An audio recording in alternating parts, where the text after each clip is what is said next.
মেকলিগঞ্জ বিধানসভার অন্তর্গত হলদিবাড়ি ব্লকের উত্তর বড় হলদিবাড়ি অঞ্চলের 132 নম্বর বুথের বাসিন্দা মলিন রায়ের মর্মান্তিক মৃত্যু ঘিরে শোকের ছায়া নেমে এসেছে এলাকায়।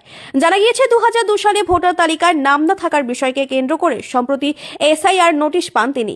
নোটিশ পাওয়ার পর থেকেই তীব্র মানসিক চাপে ভুগছিলেন মলিন রায়। পরিবার সূত্রে জানা যায়, অতিরিক্ত মানসিক চাপের জেরেই গতকাল রাতে তিনি হৃদরোগে আক্রান্ত হন এবং পরবর্তীতে তার মৃত্যু হয়। দীর্ঘদিন ধরে এলাকায় বসবাসকারী একজন সাধারণ নাগরিকের এই আকস্মিক মৃত্যু নিয়ে স্থানীয় বাসিন্দাদের মধ্যেও উদ্বেগ ও ক্ষোভ তৈরি হয়েছে।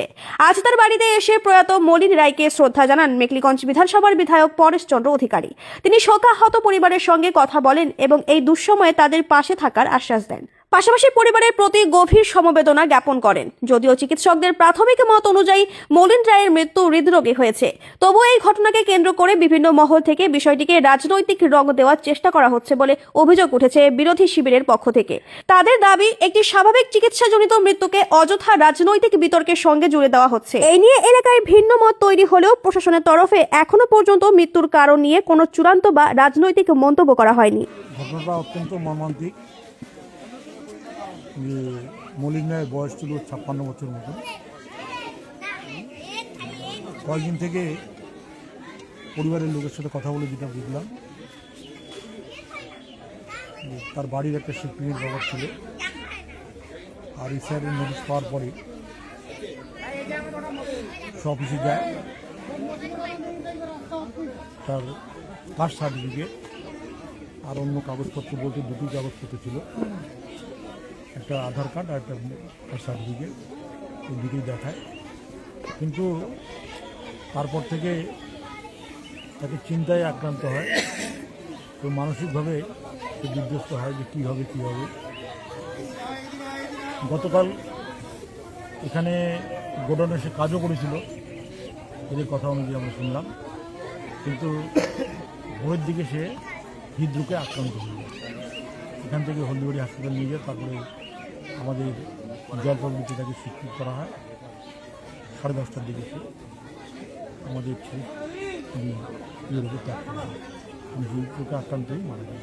তাহলে কি মনে করছেন যে এর পেছনে কি এসআইআর এর কারণ রয়েছে?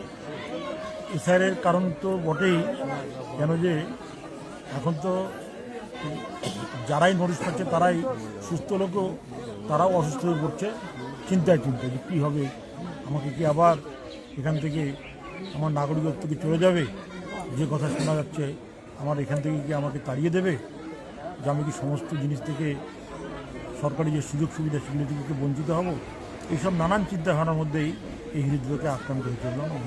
তাহলে কি মনে করছেন যে এটা কেন্দ্র সরকারের ব্যর্থতা? আমরা মনে করছি যে এসআইআরের কারণেই মানুষ যেই সব কথা শুনছে তাতেই মানুষ আক্রান্ত, আরও বেশি এই হৃদরোগে আক্রান্ত হওয়ার দিকে মানুষ। বলছি কি, ওনার তো 2002 সালের নাম বলে ছিল না, কিন্তু বাকি পরিবারের অন্য কারোর কি নাম ছিল? 2002 সালে তার নাম ছিল না, পরবর্তীতে তাকে নোটিশ করা হয় এবং নোটিশে খেয়ে তার কাগজপত্রগুলি দেখায়, দুটি কাগজই তার ছিল। তার পরিবারের লোকজনের সঙ্গে কথা বলে বুঝতে পারবেন যে তার পরিবারের লোকজনের কাগজপত্র আছে কিনা সেটা বলতে পারবেন।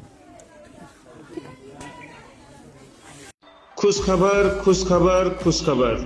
भारत भूटान सीमांत शहर आपके जयगांव में खुल चुका है कर्नाटका मैसूर का प्रसिद्ध आदिवासी हक्की पिक्की हर्बल हेयर ऑयल का आउटलेट।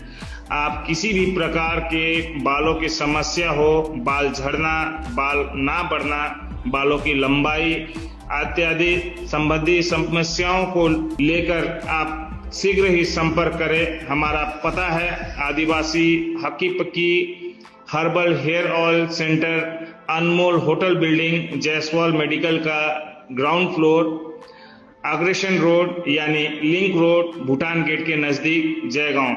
हमें संपर्क करें 7892675160 9950137740।